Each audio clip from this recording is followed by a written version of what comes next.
All right. We're live. Welcome to this week's episode of the RDU Buzz, where we go over all things Raleigh, Durham, the surrounding areas, talking about restaurants, recreation, real estate, all types of things. We are happy you guys are here. If you are watching this later or watching it live now, we would love to have you just shoot us in the comments where you're coming from as we're talking to, even if it doesn't necessarily pertain to the subject we are talking about. If you have a question about the Raleigh-Durham area, please shoot it in the comments. We are happy to get that answered for you while we're live here or later on. If you're catching the replay, we always look at our comments and we'll get you an answer as quick as possible. So definitely feel free to ask any burning questions that you have, or even not so burning, but it always helps other people too to be able to read the answers. So thank you guys for joining us tonight. Yeah. Thanks for tuning in. Hope you all have had a good week so far. So we've got a good list of some pretty interesting topics tonight. I think a lot of these are, last week we focused a lot on the housing market. This week we'll be focusing mainly on just different area updates going on.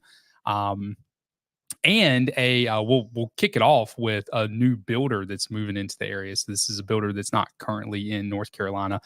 Read an article today on the Triangle Business Journal about it. So we're going to dig into that. But we got Next Level tuning in from Raleigh. So thanks for joining in. Thanks for being here again. Yeah.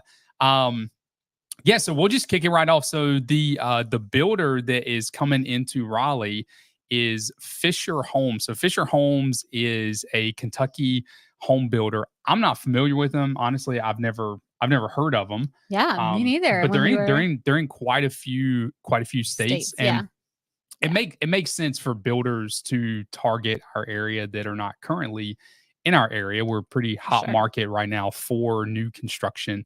And so, just a hot market in general, whether it's new construction or resale. I know last week we talked about the market slowing down. That's a national thing as well. But in general, the market is still, good here, good enough to invest in when it comes to builders pulling in into our market. So I was going to pull up their website and just take a look at it. But what they did is they hired essentially a vice president who's going to be in charge of land acquisition. So this is in a pretty early phase, according to the Triangle Business Journal. Obviously, in order to build, you got to have land. In order to get land, you got to have someone in charge of actually procuring that land for you. So this is probably a pretty long process before we see anyone for sure, any shovels in the ground. So right now it just says that they've hired someone for land acquisition. So they're coming to our area, but they have not purchased any land yet. So it'll probably be some time before we see them break ground on any projects. But it is cool to get a new builder in the area. Sometimes it can feel a little stale, oh, there's another Lennar neighborhood or another, just of the same thing, because it's you feel like you're seeing the same house plans over and over. So it's nice to have just a different variety coming. So I like that. And their houses, I haven't seen any in person, but from the website, the photos, it looks like they have quite the range. And it says that they plan on having a wide range of pricing. So I'm sure they're probably going to have, it says 300,000 to $1 million in other parts of the country. So I'm sure the 300s, 400s, probably more of their townhome collections. And so that'll probably be the case here. It's pretty hard to see. I haven't seen anything single family under 400 in a new build in a long time. So I'm sure that would probably be townhomes, but maybe it would be single family. But we'll see. It looks like I feel like looking at the pictures, it reminds me more of maybe like a Drees home. That's exactly what I was going to say. So slightly elevated, a little more character on the outside, but definitely still, And Drees home like in a good way. Drees is a great builder. Drees is fantastic. And I feel like they used to have a lot more product in the Raleigh market. After the pandemic, I feel like they slowed down, probably because they were a slightly higher end builder. So now even the Drees things seem like pretty pricey. So that could be why. But we'll see what happens with Fisher, which of their collections they'll end up putting in Raleigh. But this is one of their nicer collections that Zach just pulled up. And some of these houses look really pretty. I like. And I know Next Level asked, do they build luxury homes? So the collection that we have, this is a luxury collection. Yeah, the luxury that we have pulled up, or the collection we have pulled up, I should say, appears to be their luxury selection. So this one right here, 4 to 7 bedrooms, almost 4,500 square feet to almost 6,500 square feet, which is a massive house. Huge. That's a massive and 3 house. to 7 bathrooms. So I guess it depends. It looks like this one in the pictures has a basement. So I don't think we'll see that in our market. Basements are not common in the Raleigh area just because the soil here is clay. There's not, unless your house is on a hill, it's not common to see basements. But these builders are also in Kentucky, Ohio, other areas of the country where Georgia, Florida. Basements are probably a lot more common. Yeah, probably not in Florida. But That's true. Yeah. Yeah, but I mean, in general, I guess this would be their to answer your question, next level. I think this would be their luxury collection. So and looks like they've got a good number of plans here, and they're all on the large side. I mean, 5,200 square feet, roughly 60. This one goes up to 7,200 square feet. The Jameson floor plan. That's crazy. Yeah. So, and I mean, it looks like you've got a lot of customization. So, I mean, to have a range of 3 to 6.5 bathrooms is wild. Please comment if you find a need for 6.5 bathrooms. I mean, that's a lot of I bathrooms. can tell you that's way more toilets than I want in my house. Yeah, that's a lot. That's a lot. A lot of bathrooms. But yeah. So, and we'll be talking about when our next story we're going to talk about is actually a local luxury home builder in Raleigh that just purchased some land. That's worth talking about. But yeah, so that's their luxury floor plan. But I mean, they've got a lot of different collections. Like Cindy said, they've got some townhome collections as well. And what I've noticed too about some, but not every builder is this way. Like the really large builders like Lennar, I don't necessarily feel like they're this way, but Drees is a really good example of this actually. Drees floor plans change based on where you are in the country. So if you're buying a Drees home in Texas, you have access to different floor plans in Texas than you do here. And it's not, you can't just go on their, you can go on their website and see what those floor plans are, but you don't necessarily have access to them here. I don't know if this is the same where the floor plans we're seeing are going to be completely different than what we have here. And I mean, if most of them have a basement, I think they will be mostly at least modified here, but we'll see what happens. I feel like this collection, they called it the Uptown collection. Yeah. This is very reminiscent for me of like Wendell Falls. It is. And we have Earl actually joining us from Wendell Falls. Yeah, so thanks for tuning in, Earl. I hope you like it so far. Yeah. So these are more of those like Charleston style row homes. These are going to be probably their more affordable options because they 1,900, although some of them are big, to 3,100 square feet. That's a big range for the same house plan. But again, it is. Must be a basement model. Well, it might have this one looks like it might have a third floor option. Yeah. Or maybe like finishing off a third floor. So I could definitely see realistically this type of home coming because this has been kind of what's popular with a lot of the builders. Not for like a full neighborhood, but at least like half the neighborhood. They're doing a lot of these row homes because they don't take a lot of space. So it's kind of like accomplishing the same as townhomes do, but you feel like at least your wall isn't connected. You don't have a big yard, but at least you don't have that shared wall. Yeah, exactly. And I know Earl mentioned joining from Wendell Falls. I was driving through Wendell Falls the other day. I was showing a property there, and I noticed a barbecue restaurant in the area. It's a chain barbecue restaurant, but it's amazing. It's called City Barbecue. I saw that Wendell Falls had a City Barbecue within it, which is new. We weren't amazing. Sure, Earl, maybe we weren't sure if it was open yet or not, because I know a lot of the commercial space in Wendell Falls is still under development and whatnot. Really cool. But Earl, if you haven't tried City Barbecue and the one in Wendell Falls is open, highly recommend. If not, just drive into Raleigh and get it there. But again, it's a chain, really good. But it's good. It's a chain. I will say, if you want the best barbecue around, you got to go to Prime Barbecue in Knightdale, which is also close to Wendell Falls. So maybe actually just go to Prime Barbecue. Yeah. But anyway, I mean, I think it's cool that a new builder is coming to the area. I like seeing new builders enter our market because it does. I mean, I don't know if I use the word stale, but I mean, you get experiences with the same builders over and over and over again. It's nice to have a new builder that provides variety, a different variety, a different product. I don't think anyone wants to live in an area where because no matter what, even with this Fisher Homes, right? When you drive into the neighborhood, they're going to have the same like 8 floor plans over and over and over again. And they try their best to like change the look on the outside, but you can just kind of tell. It feels like Stepford Wives, like just a little too perfect. So I like having a little differentiation, like between neighborhoods, the way the houses look or feel. So it's not just like if I live in Wake Forest and my friend lives in Raleigh, it's kind of weird when you have the same exact house plan. Yeah. I think too, the more builders you have, I think the better, hopefully it should work out this way, the better customer service you get, because there's just, there's competition with other builders and you're trying to outcompete. And part of that competition is building pricing. Pricing for one, but building a good product, communicating through the build, like just providing really good customer service. And so, I think it's cool that the new builders coming into the area.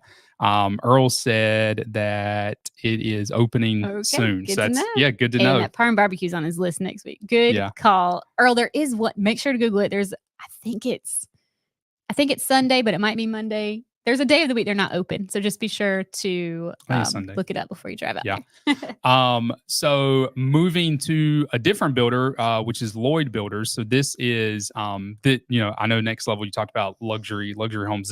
This is a luxury custom. Lloyd Builders is true luxury. Like, I mean, some of their houses beautiful homes. Crazy. Yeah. So there was they should be on TV shows and stuff. Yeah, so there was a property just it's inside the Beltline. It's near. I'll share the screen again so y'all can see the map. So it's right in here. This is Carolina Country Club. So if you know where Carolina Country Club is, this is that general area. It's a really, really, really, really beautiful area. But roughly 10 acres sold at almost $1 million, right at $1 million a piece per acre. $1 million per acre. $1 million per acre sold to Lloyd Builders. Wow. Who so I just is can't imagine if it's $1 million per acre just for the undeveloped raw land, because that doesn't even include once Lloyd gets in there and starts developing. There's a lot of costs that go into getting the land ready, with bringing in utilities, grading, all that, getting permit. It's a lot of work getting land ready for development. So if these are $1 million a piece before any of that is even considered, I can't imagine what the average price. I'm thinking these might be $4 to $5 million homes. No, you hit it. So the custom homes will start above $5 million. Okay, that's what I'm thinking. Because most of the Lloyd, thank you. Yeah, a lot of the Lloyd homes are kind of around Northridge Country Club, like North Hills, like. They do a lot of those homes that were torn down, and then you see like an old ranch torn down, and then these huge custom homes built. And most of those are like, I feel like that 3 to 5 range. So I'm not surprised that this would be a whole neighborhood of that. So you're not having like, I feel like there's pros and cons to being in a neighborhood where it's like, oh, this was a house, but it was torn down, and now this house is here, because then not every house is the same. So this will probably have a more polished look to it. So I can kind of see the higher price. And this location is great. Exactly. Location's amazing. So according to this article in Triangle Business Journal, it is going to be 11 lots that are going to range from roughly half an acre to a little bit over an acre. It looks like they're expecting to break ground sometime spring of next year, spring of 2025. But average prices will start at around or above $5 million. So, but when you're paying $1 million per acre, just for the lot. Wild. Yeah, it's just wild. That's crazy. But and some of the lots, at the end that's a great part of Raleigh. Yeah, for sure. Definitely like a highly, anything close to that. This is inside the Beltline, or ITB, as you might read in blogs online. And that is the prime real estate around the Raleigh area for sure. So it's shocking in a way to see the price, but at the same time, it's somehow not shocking. Like, I feel like I'm just kind of used to like the sticker shock of the inside the Beltline, but starting at $5 million is not a joke. Because that's going to mean some of those are probably going to be 6. Maybe 7. Because if there's some that are an acre and a half lot, that's going to be a premium, I'm sure. Potentially. Yeah. So anyway, two builders, obviously one already here, and the other coming into the area. But still pretty interesting to see. I truly am excited about Fisher Homes coming here. Yeah, I know nothing about them. See another builder kind of entering in at that, what seems like so far. Obviously, once they acquire land, they'll develop their pricing. But right now it seems like this Fisher Homes might be more average pricing for the area. So it's good to see something that enters into that area where most people can make something happen with Fisher Homes. Obviously, the $5 million Lloyd Builder home is definitely a niche buyer for sure.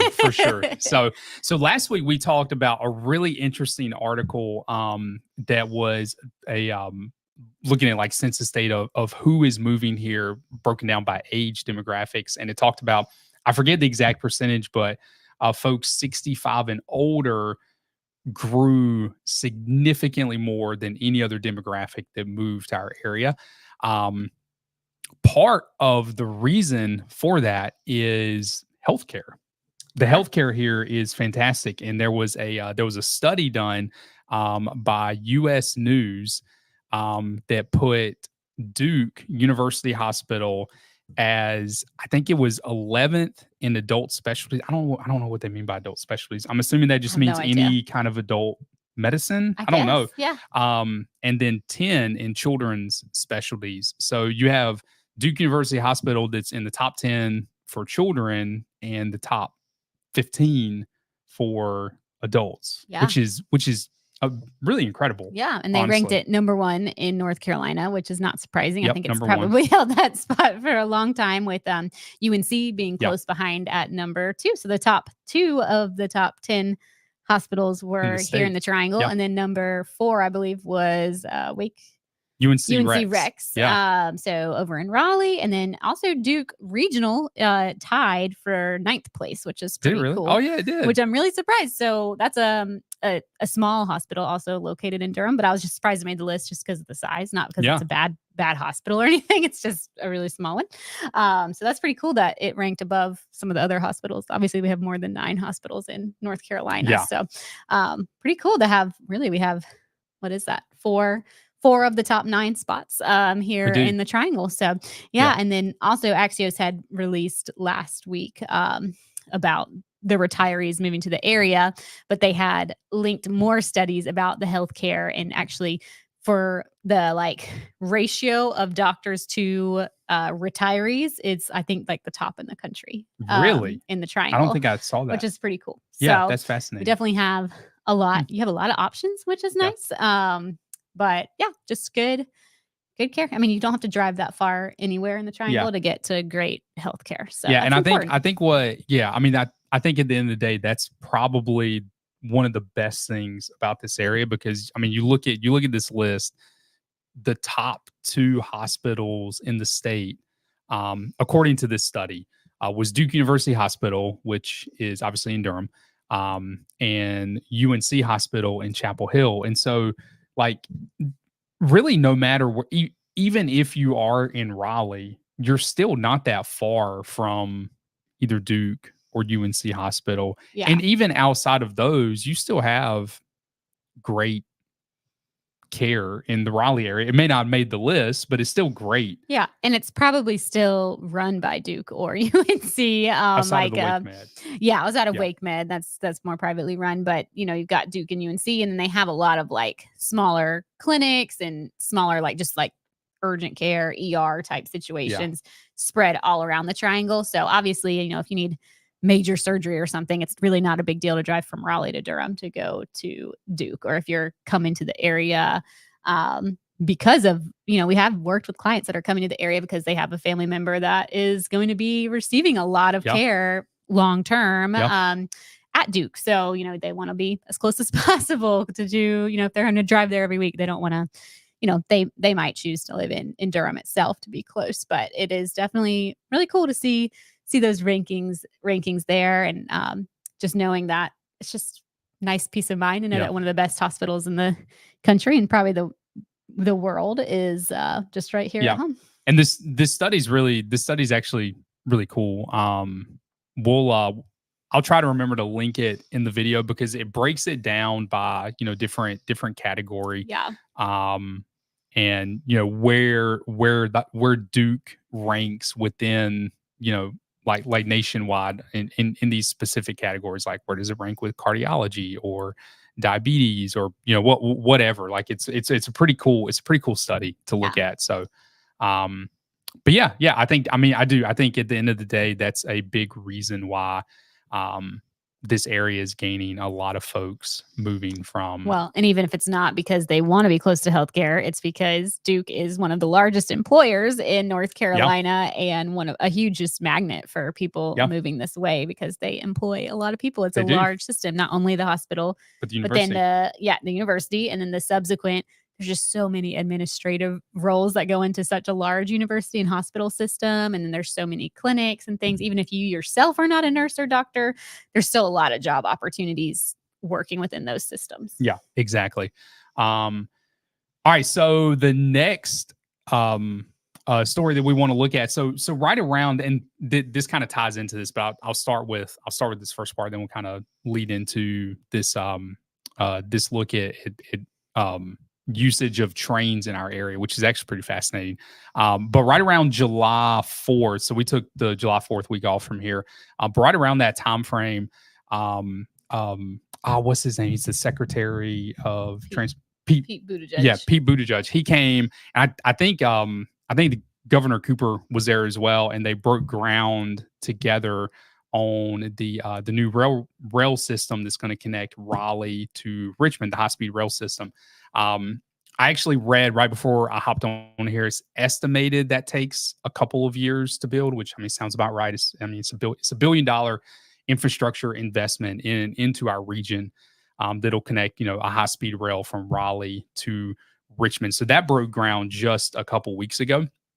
But this interesting study came out talking about Amtrak rides are up 20% year over year, and they were up last year was the highest I think they've ever been, and they were up 20% this year from that. And so it's really cool to see train usage because I feel like grow. So when I was in college, I remember some people using the train to go from like Greensboro to Raleigh.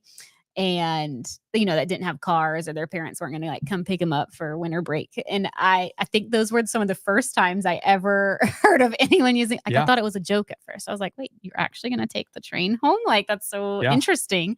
I feel like it was kind of like a lost form of travel for a while. And now it's like trendy. Like everything I see on Instagram, they're like fun, day trip, like take the train from Durham or Raleigh, or to Durham to Raleigh, or take the train from Raleigh to Greensboro. Because, it's cool because all these train hubs are usually downtown. So they drop you off right at the heart of it. So you don't really feel like you need to go and rent a car or anything. So it really is fun for a day trip to go to some of the other cities. Because the Greensboro to here, it's only an hour drive, and it probably takes almost just as long, if not longer, on the train. But it's just fun. Yeah, it's different. I know we talked about like our 4-year-olds, like they would probably be a perfect age to take because they would just be fascinated by being on an actual train. Yeah. So I'm like, maybe we should take them on a train ride from like Durham to Raleigh. Outside of like Tweetsy Railroad, which is this little tiny amusement park in Boone. It's really cute. Or Disney World. I don't think I've ever ridden. I haven't been on like an actual train, other than maybe like subway systems, but I'm not really. Yeah. But I haven't been on like an above ground like a train going from city to city. I've never done. Yeah. But it's definitely a growing trend. And I think that bodes well for this new rail line that's going to open up between Raleigh and Richmond. And the whole point of it is Richmond obviously has much more access to the Northeast than Raleigh does. So if you can get folks from Raleigh to Richmond, then you can get from Richmond to other places much quicker. And so it kind of opens up the gateway to us to get to some of those areas by rail in a much quicker way. Yeah, for sure. And, I think at the end of the day, a lot of people's complaint would probably be like, well, it's still, you have to weigh it. It's probably not going to necessarily save you a ton of time opposed to driving. But I think it adds a layer to your travel that like makes you step back in time a little bit, and I'm sure it's relaxing, really fun too. You don't have to be the one driving. Exactly. Yeah. So there's you could read a book the whole time, or, take a nap or whatever it is. And, if you're taking it into DC, maybe you do save some time because there's no traffic, but it definitely will be really cool to see that increase and see if this becomes like a nationwide trend, or if it's just like a little North Carolina thing. But I'm excited. I'm happy for them that they are getting more. And people. This article actually mentioned this, but it mentioned like a renewed push to build a rail between Raleigh and Wilmington, which was something that was mentioned when this first rolled out. I think it was December of last year when the news broke about this. So that would be really cool if you get to Wilmington by rail. Yeah, dude, that's pretty cool. That would be pretty awesome. Yeah, that'd be pretty cool. I'd love to see that. Anyway, I don't know when we would use the rail between. I mean, our kids. I think our kids would I'd probably want them a little older to go to Wilmington. Well, to just take it to Richmond and then take it. Yeah, that's a long trip, and then you're worried. It's a public space, so you like have that pressure of like, don't scream, don't cause like trouble or anything. Yeah. And you can't stop as often as you need to like let them get the energy out. But I think like the short trips, like from here to Greensboro or here to Raleigh to Durham or something, like that's perfect for like a little kid. And trains played a big role with the U.S. Open in Pinehurst. Folks were staying in Raleigh, and the train. There was a train system that transported 2,500 fans from Raleigh to Pinehurst. That's cool for the U.S. Open, which is pretty cool. So that's really cool. Yeah, but anyway, I think it's a growing trend, and it's cool to see that they finally, I say finally broke ground. I mean, they just announced this in December. So if they broke ground a couple weeks ago, that's actually quicker than I would have envisioned that happening. Yeah, to be honest with you. Yeah, so, definitely. Yeah. All right, moving on. There was a study that came out. Cindy actually did a short video on this week. The most livable small cities in the country. So livable, they're looking for. All right, what were they looking for, Cindy? You did there was a lot of factors. So they looked at the population size. I think it had to be between 65,000 and 100,000 people. Okay. And they looked at quality of life factors, like in general, a low amount of low socioeconomic status, housing affordability compared to the rest of the country, not compared to like the region that it's in necessarily. And then the other ones were just quality of life aspects. So I'm not sure if that means like employment or ranked happiness. I don't really know. But Apex made the list at number 7. Number 7. Yeah. Apex came in. So those stats, Apex, it says Apex Town. Yeah. Do you know what? Well, it's called the town of Apex, just like Cary is I think the town of Cary. It's just it's not a city. I'm like, okay, whatever. But whatever that means. It's Apex. But so the annual cost as percent of annual housing costs as percent of income, just over 16%. So roughly 16% of your income goes to housing cost. Percent of the population below the poverty line in Apex is 2.6%. Commute time is 22%. So kind of looking at the list here, 22%. 22 minutes. Yeah, sorry. Yeah. 22 minutes. Not obviously 22% makes no sense. Yeah. Commute time. 22 minutes for commute time. That looks to be kind of on the higher end on here. That's the one thing they didn't rank that are like as 20, high end. 23. They're a little bit higher. Yeah. But in general, that's which again, I feel like that's normal for our area. Yeah, for sure. That's not no matter where you live around Raleigh, you're probably going to have a 20-minute commute. Yeah. And then arts, entertainment, and recreation business as a percent of all businesses. That's an interesting statistic to pull. So 1.7%. Yeah. And those are all low for all the things. But but I would expect that to be like around the 1% mark. Yeah, I mean, you can only have so many. Is 4.4%, which is incredibly high. Well, that's Nashville. Exactly. Yeah. So you're going to be close to the arts. Yeah. And no. I mean, if someone told me that there was going to be a town in the Triangle that made a list where housing affordability was a factor, I would never think Apex. Apex would not be what I would have. And this is annual housing cost as a percentage of income, though. So you could also take into account that people that live in Apex just have a high income, because Apex also has a low amount of the population living under the poverty level. It's just not. There's not a lot of. It's really been mostly developed over the last 10 years or so. I mean, obviously it's been there for a long time. They have a very cute historic downtown, but I'd say a good majority of the housing you're going to find is less than 10 years old there. And it was not ever built to be affordable. So yeah, it's just, it's odd to me that, like Cary didn't make this list because Cary has too many people. That makes sense. Yep. That makes sense. Okay, so it was a population issue. Yeah, it had to be under 100,000 people. Got Apex it. has about 75,000, and I think Cary has like 150,000. I could be wrong on that, so don't this totally says quote the me. But off the monthly top of my head. housing costs are $1,700. Yeah, maybe for people that have lived there for a long time. That is, I don't know. I who cashed in that first mortgage payment at 1752 15 years ago. Yeah, you're not gonna get a mortgage for $1,700 in Apex anymore. Yeah. That is probably I mean maybe like I don't know where I'm not gonna say I don't know where they got the data from, but that is probably not accurate anymore. No.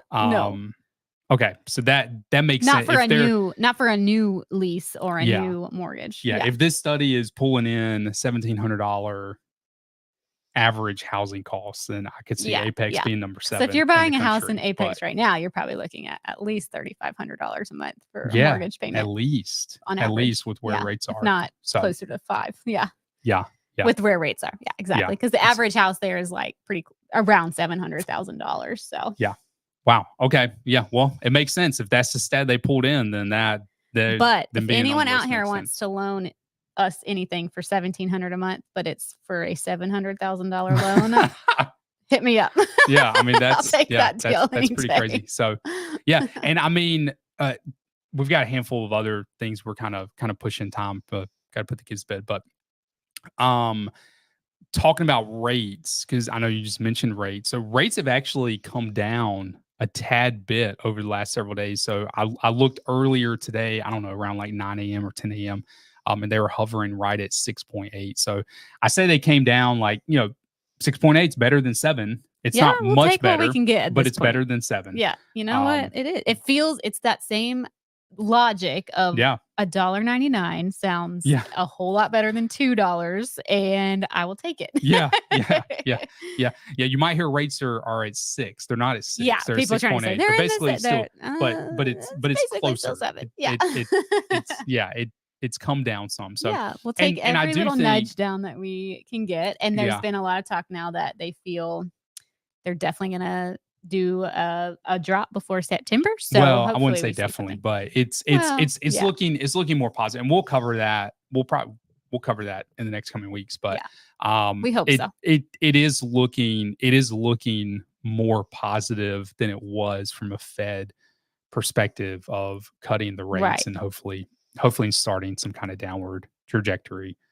It's interesting timing though, because that is a generally slower time in the market. So in a way, I think it's smart on the Fed side to wait maybe until then, because you don't have quite as many people pouncing on it at the same exact time. But I think they will though, because people are eager to get those lower rates. But we'll see what happens. And by the rate drop, they might just mean 6.7 instead of 6.8. They would be adjusting their rates. So it's about 25 basis points or so. It wouldn't be a substantial drop. So cool. Well, that is all we got tonight. That's all I have for now. Do you have anything else? That's all we have. Cool. All right. Well, y'all have a good rest of your week. Thanks for tuning in, and we will see y'all next time. Bye, guys. Bye, y'all.